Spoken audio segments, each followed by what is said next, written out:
Welcome to my YouTube channel. आज के video में हम जय प्रक्रम का नेक्स्ट टॉपिक है जो पाचन डाइजेशन उसके बारे में पढ़ेंगे। पिछले टर्म पर हमने न्यूट्रिशन के बारे में पढ़ा था। तो आज के वीडियो में हम पाचन से रिलेटेड टॉपिक को स्टार्ट करते हैं। इससे पहले आप चैनल को सब्सक्राइब जरूर कर लें। तो आज का टॉपिक हमारा है पाचन।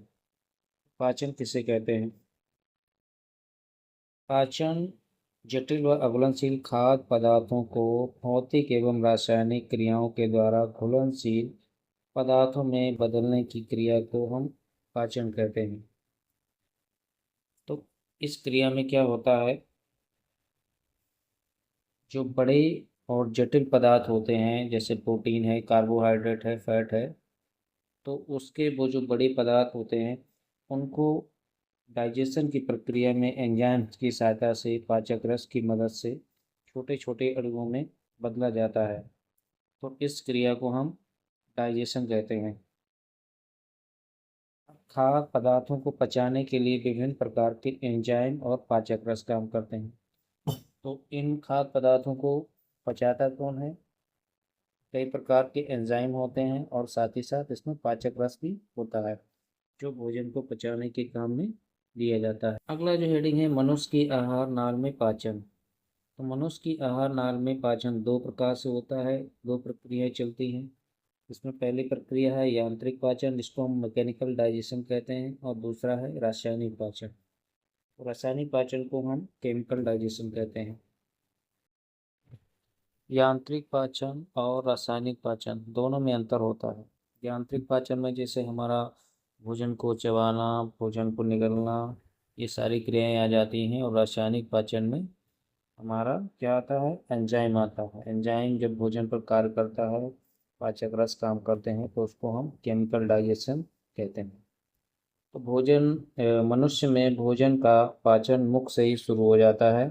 बाद में भोजन आहार नाल, जो कि मुख से गुदा तक फैली रहती है, एक लंबी नलिका है, के माध्यम से विभिन्न अंगों से होता हुआ आगे बढ़ता है तथा धीरे धीरे पचाया जाता है।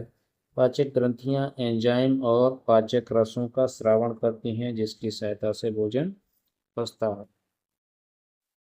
तो उसमें क्या है, भोजन का पाचन मुख से ही शुरू हो जाता है। बाद में एक नली हमारे मुख से और गुदा तक फैली रहती है, इसके माध्यम से मल त्याग किया जाता है, तो उसको हम गुदा द्वार कहते हैं। तो इसके बीच में जो प्रक्रिया चलती है, भोजन आमाशय में जाता है, छोटी आंत में जाता है, बड़ी आंत में जाता है, तो इसमें कई सारे एंजाइम्स उस पर कार्य करते हैं। उसकी प्रोटीन, फैट और जो कार्बोहाइड्रेट है उसको पचाने के लिए एंजाइम काम करते हैं, और पाचक रस काम। सभी पाचक रसों को और पाचक अंग हैं, किस अंग में कौन सा एंजाइम काम करता है वो देखेंगे। तो ये टेबल दी गई है। इस टेबल में हमारा आहार नाल के भाग, पाचक ग्रंथि का नाम, रस का नाम और एंजाइम। तो आहार नाल के पहले नंबर पर है मुख गुहा। मुख गुहा में क्या होता है? ये आहार नाल का सबसे पहला भाग है कि आहार नाल मुख गुहा से ही प्रारंभ हो जाती है। तो मुख गुहा में हमारा क्या है, लाल ग्रंथियाँ उसमें पाई जाती हैं, जिससे लाल रस निकलता है, या जिसको हम लाला रस भी कहते हैं। और हमारी लार में एक टाइलिन नामक एंजाइम होता है जो स्टार्च को तोड़ देता है। इसके बाद में आमाशय है। आमाशय में जठर ग्रंथियां पाई जाती हैं, और जठर ग्रंथियों से जठर रस का निकलता है, जिसमें हमारे पेप्सिन, रेनिन और लाइपेज नामक एंजाइम होते हैं। पेप्सिन जो होता है वो प्रोटीन को पचाता है, रेनिन जो होता है दूध की प्रोटीन को पचाता है, और लाइपेज जो होता है वो हमारा वसा का पाचन करता है। फिर आता है छोटी आंत में जो ग्रहणी भाग होता है, डुओडुनम कहते हैं जिसको। उसमें हमारा यकृत जो होता है, यकृत से हमारा एक रस स्रावित होता है, जिसको हम पित्तरस कहते हैं या बाइल जूस कहते हैं। तो ये भी वसा को पचाने के लिए बहुत ज़्यादा मदद करता है। अगला आता है ग्रहणी का और भाग है। उसी में डोडनम वाले भाग में अग्न्याशय जो पाया जाता है, जिसको इंग्लिश में पैनक्रियास कहते हैं। तो अग्न्याशय से अग्न्याशयिक रस निकलता है, जिसमें कई सारे एंजाइम पाए जाते हैं, जैसे कि ट्रिप्सिन हो गया, एमाइलेज हो गया, लाइपेज हो गया। तो इसमें ट्रिप्सिन और एमाइलेज ये कार्बोहाइड्रेट और वसा का पाचन करेंगे। प्रोटीन का पाचन करेंगे। लास्ट में 5 नंबर पे हमारा आता है छोटी आंत। तो छोटी आंत में आंत ग्रंथियां पाई जाती हैं जिनसे आंत रस निकलता है, और आंत रस हमारे भोजन को पचाने में मदद करता है। इसमें कई सारे एंजाइम होते हैं, जैसे इरेप्सिन हो गया, माल्टेज हो गया, लैक्टेज हो गया, सुक्रेज हो गया और लाइपेज हो गया। तो ये सारे प्रोटीन पाचक एंजाइम हैं। कुछ लैक्टोज दूध कोई प्रोटीन को पचाते हैं, शर्करा को पचाते हैं। सुक्रोज जो है वो शुगर को पचाता है, जो हमारा चीनी होता है। लाइपेज जो है वसा को पचाता है। तो इस तरीके से हमारे ये एंजाइम हमारे डाइजेशन में मदद करते हैं। अगला जो है कि आहार नाट के विभिन्न भागों में पाचन किस तरीके से होता है, तो उसमें देखेंगे। पहला पॉइंट है मुख्य गुहा में पाचन, डाइजेशन इन बकल कैविटी। तो मुख्य गुहा में भोजन को दांतों द्वारा चबाया जाता है, फिर उसमें लार मिलाई जाती है। लार में हमारा टाइलिन नामक एंजाइम होता है, सलाइवरी एंजाइम होता है। ये क्या करता है, ये मंड जो होता है, स्टार्च जो होता है, उस पर क्रिया करके उसे सरल अणु शर्करा में बदल देता है। तो सरल अणु शर्करा में जब बदल देता है, इसके बाद भोजन लई जैसा होकर ग्रसनी के निगल द्वार तक पहुंचता है, और वहां से ग्रास नली से होकर हमारा अंत में आमाशय में या स्टमक में पहुंच जाता है। तो इसमें जो मंड स्टार्च में बदलता है, उसमें हम एक एग्जांपल के तौर पर देखते हैं कि जब हम रोटी का सेवन करते हैं, तो रोटी को ज़्यादा देर तक चबाने से उसमें उसका स्वाद जो होता है मीठा मीठा लगने लगता है। तो उसमें क्या होता है, उसकी जो मंड होती है वो शर्करा या शुगर में बदल जाती है। इससे उसका टेस्ट जो होता है वो मीठा हो जाता है। तो लार ग्रंथियों को हम देखेंगे। लार ग्रंथियाँ हमारी 3 प्रकार की होती हैं, जो आप स्क्रीन पर देख रहे हैं। और कौन सी ग्रंथियाँ कहाँ पर स्थित हैं, ये सारी स्थिति इसमें हमारी दिखाई गई है। तो पहले सबसे जो छोटी ग्रंथि है उसको हम सब लिंगुअल ग्लैंड कहते हैं। ये सबसे छोटी लार ग्रंथि होती है। उसके बाद दूसरे नंबर पर है ये सब मैंडिबुलर। सब मैंडिबुलर ग्लैंड है, जो दूसरे नंबर की ग्रंथि है, लार ग्रंथि है। और पैरोटिड ग्लैंड, ये सबसे बड़ी ग्रंथि होती है। तो इसमें से ज़्यादा एंजाइम निकलता है। ये हमारे कान के पास स्थित होती है। इसमें से एंजाइम निकलता है जो भोजन को पचाने में मदद करता है। सबलिंगुअल ग्लैंड जो होती है, जो हमारे जीभ के नीचे स्थित रहती है। और सब मैंडिबुलर जो होती है, ये हमारे जबड़ों की साइड में पीछे की दिशा में अवस्थित रहती है। और पैरोटिड ग्लैंड हमारे कनपट्टी के पास में स्थित होती है। आगे हम डाइजेशन का डायग्राम देखेंगे। पाचन तंत्र जो है, डाइजेस्टिव सिस्टम है, उसमें किस तरीके से हमारा जो कौन सा भाग शरीर में किस जगह पर स्थित है, उस को देखेंगे। सबसे पहले हमारा आता है माउथ। माउथ से जुड़ा हुआ एक पाइप जाता है जिसको हम ऑयसोफेगस कहते हैं, दूसरे नंबर पर देख रहे होंगे। फिर ऑयसोफेगस के बाद में ये सीधा चला जाता है हमारा स्टमक में। स्टमक के बाद इधर ही साइड में हमारा लीवर लगा होता है। फिर लीवर के साइड में गाल ब्लैडर लगा होता है। और वहीं पर हमारा पैनक्रियाज, जिसको अग्न्याशय कहते हैं, वो भी स्थित होता है। इसके बाद हमारी जो कई सारी मुड़ी हुई कोल्स जैसी दिख रही हैं, उसको हम छोटी आंत कहते हैं, स्मॉल इंटेस्टाइन कहते हैं। और जो चौड़ी होती है, चौड़ी भाग में होती है और इसकी लंबाई कम होती है, इसको हम बड़ी आंत कहते हैं, लार्ज इंटेस्टाइन कहते हैं। इसके बाद में भोजन को, जो अधपचा भोजन है, जो विष्ठा के रूप में निकाला जाता है, तो उस भाग को हम एनस या रेक्टस कहते हैं। रेक्टम थोड़े पीछे का भाग होता है और एनस थोड़ा आगे का भाग होता है। तो इस डायग्राम को हम इस तरीके से समझ लेंगे।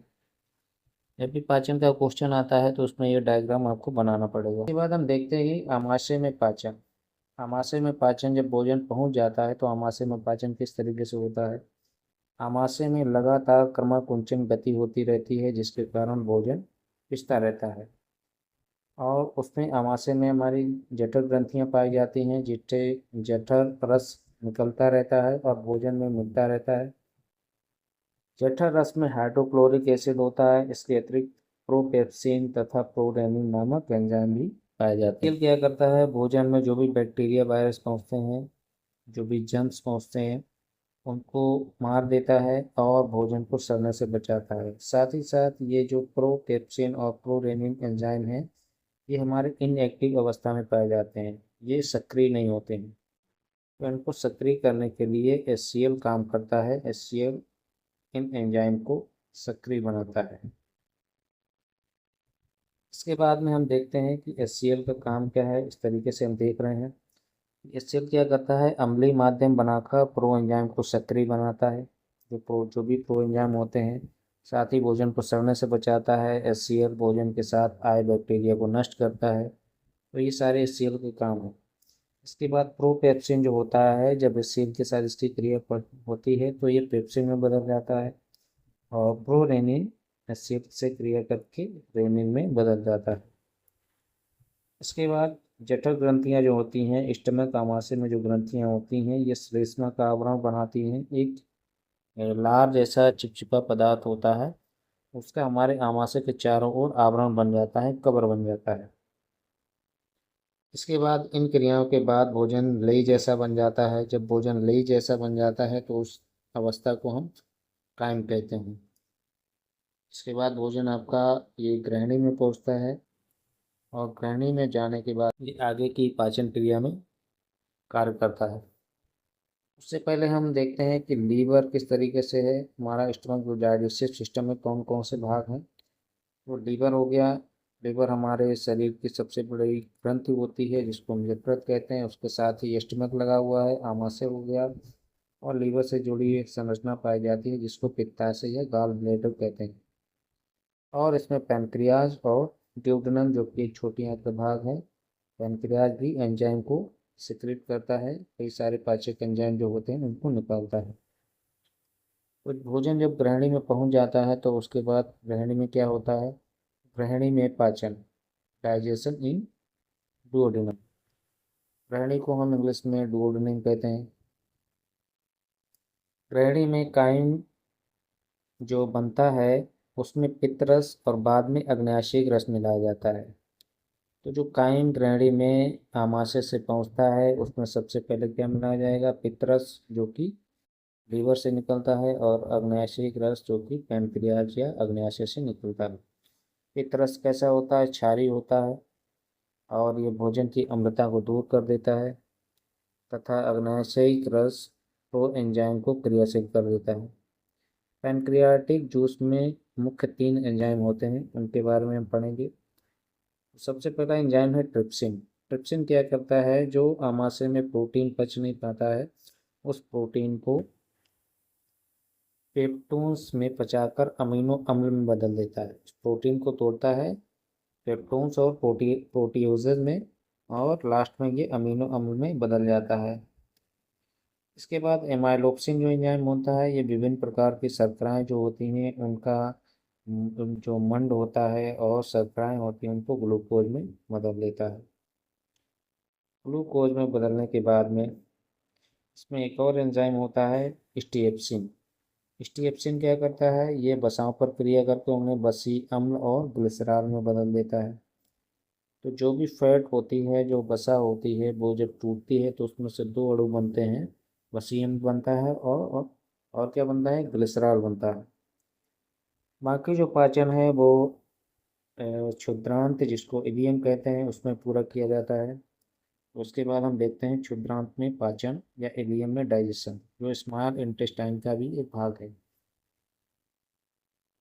तो क्षुद्रांत की भित्ति आंत ग्रंथियों से आंत रस स्रावित होता है, जिसमें कई एंजाइम होते हैं। जैसे जो बची हुई प्रोटीन होती है उस पर इरेप्सिन एंजाइम निकलता है, उस प्रोटीन को तोड़कर अमीनो अम्ल में बदल देता है।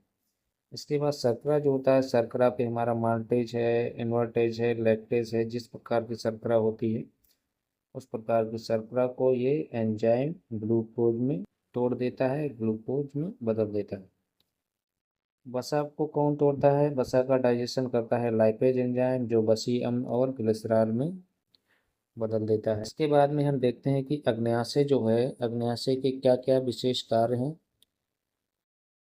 अग्न्याशय में 2 भाग होते हैं, एक बहिस्रावी तथा अंतःस्रावी। बहिस्रावी जो भाग होता है उसमें क्या होता है, उससे पाचक रस निकलते हैं जो भोजन के अवयवों को पचाते हैं।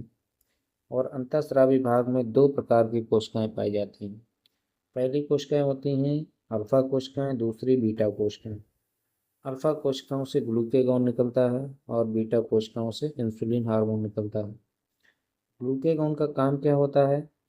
ग्लूकेगॉन हार्मोन शरीर के ग्लाइकोजन को ग्लूकोज में बदल देता है। जो भी हम खाना खाते हैं वो हमारे शरीर में ग्लाइकोजन के रूप में संचित हो जाता है, और जब भी कभी हमें भूख लगती है और उस दौरान हम भोजन नहीं करते हैं तो यही हमारा ग्लाइकोजन जो है ये ग्लूकोज में टूट जाता है और हमको एनर्जी मिल जाती है। साथ ही साथ इंसुलिन हार्मोन जो है, इसकी कमी से डायबिटीज़ रोग हो जाता है, ये अक्सर तो हमने सुना होगा। तो इंसुलिन हार्मोन का क्या काम होता है? जब हम भोजन करते हैं और भोजन करने के पश्चात में भोजन पच जाता है तो उसमें जो ग्लूकोज है, ज़्यादा ग्लूकोज बढ़ जाता है तो वो ग्लूकोज ग्लाइकोजन के रूप में बदल दिया जाता है। तो ग्लाइकोजन में बदल दिया जाता है, तो ये ग्लूकेगॉन और इंसुलिन हार्मोन एक दूसरे के विपरीत काम करते हैं। इसके बाद हम देखते हैं कि भोजन का अवशोषण। भोजन डाइजेशन होने के बाद में नेक्स्ट जो क्रिया आती है वो है भोजन का अवशोषण। भोजन के अवशोषण में क्या क्या होता है? Absorption of food. आहार नाल में पचित भोजन के अणुओं को विसरित होकर रुधिर में पहुंचने की क्रिया को क्या कहते हैं? अवशोषण कहते हैं।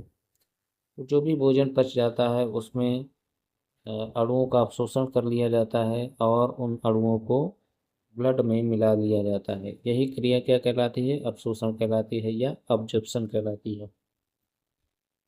पाचन के बाद जल में मिले पोषक तत्वों को कोशिकाओं तक पहुंचाने का कार्य कौन करेगा? ब्लड करता है, रुधिर करता है।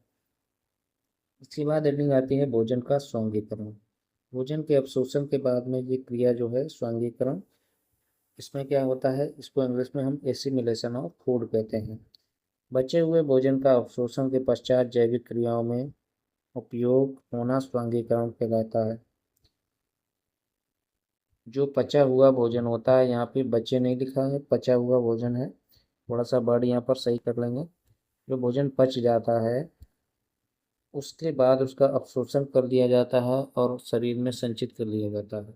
और जो भी हम जैविक क्रियाएं करते हैं, जैसे बाहर से कोई कार्य करते हैं, दौड़ते हैं या कोई वजन उठाते हैं या स्टडी करते हैं, तो ये हमारी जैविक क्रिया है। ये आउटर क्रिया हो गई, और इंटरनल में जो हमारा डाइजेशन चल रहा है, श्वसन चल रहा है, ये सब सारी हमारी आंतरिक जैविक क्रिया हैं। तो इन क्रियाओं को करने के लिए शरीर को ऊर्जा की आवश्यकता होती है, तो यही ऊर्जा हमारी इन क्रियाओं में यूज हो जाती है। तो इसी क्रिया को हम सांघीकरण कहते हैं।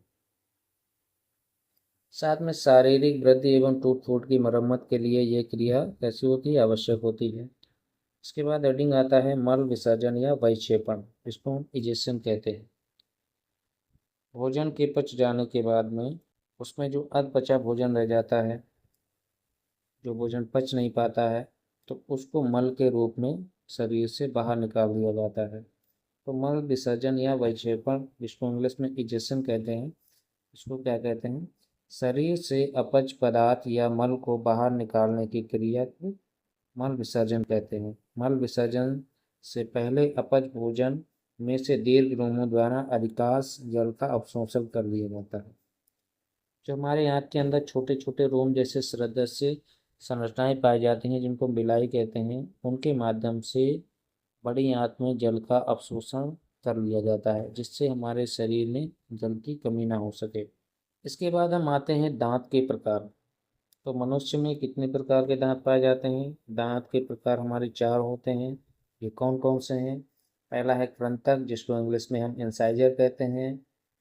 इनकी संख्या क्या है? दो जोड़ी, और इनका कार्य होता है भोजन को कुतरना। ये दूसरे नंबर पर रत्नक हैं और इनको कैनाइन्स कहते हैं। इनकी संख्या एक जोड़ी होती है और इनका काम है भोजन को पकड़ना व चीरना। इसके बाद तीसरे नंबर पर आता है अग्रचवर्णक, जिसको इंग्लिश में प्रीमोलर्स कहते हैं। इनकी संख्या भी दो जोड़ी होती है और इनका काम होता है भोजन को चबाना। इसके बाद लास्ट में है चवर्णक। चवर्णक को इंग्लिश में कहते हैं मोलर्स। इनकी संख्या तीन जोड़ी होती है और इनका काम भोजन को चबाने के साथ साथ पीसना भी होता है। इसके बाद दंत सूत्र आते हैं। दंत को प्रदर्शित करने के लिए इसमें सूत्र बनाए गए हैं कुछ। तो हमारा जो ह्यूमन का सूत्र होता है, ह्यूमन में दांतों की संख्या कितनी होती है? 32 होती है, और बच्चों में संख्या इसकी 20 होती है। तो ह्यूमन का दंत सूत्र अब आ रहा है 2123/2123, उसमें 2 का मल्टीप्लाई करेंगे और टोटल करके कितना हो जाएगा? 32, 32 दांत हो जाएंगे। इसके बाद चाइल्ड का जो सूत्र है, दंत सूत्र, उसको 2120/2120, इसमें मल्टीप्लाई 2 का करेंगे और इसकी संख्या हो जाएगी 20, 20 दांत। ठीक है, तो ये हम याद रखेंगे। इसके बाद इसको हम और अच्छे तरीके से समझ लेते हैं। तो मिल्क टीथ जो होते हैं, बच्चों में दांत होते हैं, दूध के दांत, ये डेंटल फार्मूला ऑफ ह्यूमंस है। तो इसमें जो पहले दांत होते हैं, जो 2 दांत हैं, इसको हम इंसाइजर कहते हैं। पहले नंबर पर जो लिखा है 2। फिर कैनाइन की संख्या 1 होती है, फिर मोलस की संख्या 2 होती है, और प्री मोलस इसमें बच्चों में भी नहीं पाए जाते। तो इसका सूत्र बनाया गया है, 0 नहीं लिखा गया है, 212/212 मल्टीप्लाई 2 इक्वल टू 20 हो गया। तो 20 दांत बच्चों के हो गए। इसके बाद परमानेंट टीथ जो एडल्ट में पाए जाते हैं, वयस्क में पाए जाते हैं। वयस्क में देखो, पहले नंबर पर है 2 संख्या इंसाइजर की है, कैनाइन, दूसरे नंबर पर 1 है, और तीसरे नंबर पर प्री मोलर की संख्या 2 है, और लास्ट में मोलर्स की संख्या 3 है। और इन दोनों को, ये ऊपरी जबड़ा हो गया, नीचे का जबड़ा लिख लेते हैं 2123, और उसके बाद उसमें 2 का गुणा कर देते हैं, क्योंकि हमारे 2 जबड़े होते हैं और दोनों साइड के। तो इन जब मल्टीप्लाई करके जब हम इसका आंसर देखेंगे तो ये हमारा 32 हो जाएगा, 32 दांत हो जाएगा। इसके बाद इसमें हम देखते हैं कि जो दांतों की संख्या है वो कहाँ पर कौन से दांत पाए गए हैं। इसमें सबसे नीचे देखो, इंसाइजर, कैनाइन, प्रीमोलर और मोलर, इनका आकार कैसा होता है इसमें बताया गया है। आकार में क्या है, इंसाइजर जो है सबसे पहले सामने के दांत होते हैं, कैनाइन्स होते हैं हमारे कॉर्नर में होते हैं, प्री मोलस और मोलर पीछे की ओर पाए जाते हैं। तो हमारे दांतों के प्रकार में ये मोलस दांत सबसे पीछे हैं, देखो, प्री मोलर उससे आगे हैं, और कॉर्नर में कैनाइन दांत हैं। सामने के जो दांत हैं, जब हम लाफिंग करते हैं, हंसते हैं, तो ये सामने के इंसाइजर दांत ही हमारे दिखाई देते हैं। इसके बाद मुख गुहा में हमारे टंग भी पाई जाती है, कुछ पेपलाई होते हैं, जो छोटे छोटे बड्स पाए जाते हैं जीभ के ऊपर, उनको हम पेपलाई कहते हैं। उसके बाद यूबुला एक लटका रहता है, मांसल संरचना होती है, जब मुंह खोलते हैं तो सबसे बीच में गुहा के अंदर एक यूबुला पाया जाता है। इसके बाद में सॉफ्ट पैलेट, सबसे पीछे का जो तलवा होता है वो सॉफ्ट होता है, कोमल होता है, और आगे का जो तल होता है वो हार्ड होता है, तो उसको हार्ड पैलेट कहते हैं। तो ये तालु हमारे 2 हो गए, हार्ड पैलेट और सॉफ्ट पैलेट। इसके बाद लिप्स हो गए और मसूड़े हो गए, जो हमारे दांत को जमाए रखते हैं। इस प्रकार हम दांतों की संख्या और उनके संरचना के बारे में समझ चुके हैं। इसके बाद अगली जो टॉपिक आपका पढ़ाया जाएगा वो नेक्स्ट क्लास में मिलेगा। तो कंप्लीट वीडियो देखने के लिए धन्यवाद।